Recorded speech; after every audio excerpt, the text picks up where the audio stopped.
పక్షిరాజు యవ్వనము వలె నీ యవ్వనము క్రొత్త దగుచుండునట్లు.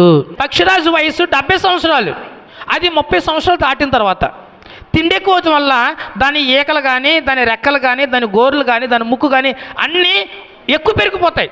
బతకాలి అంటే ఏం చేయాలంటే అది ఏదో ఒకటి చేయాలి. అమ్మ ఏం చేస్తుందో తెలుసా? కొండ మీదకి వెళ్ళిపోతుంది. ఆ గోరుల్ని గొండకేసి ఇలా గిచ్చేసుకుంటుంది, రుద్దేసుకుంటుంది.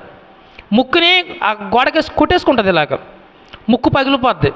ముక్కుతో పాటు మూతి పగిలిపోతుంది.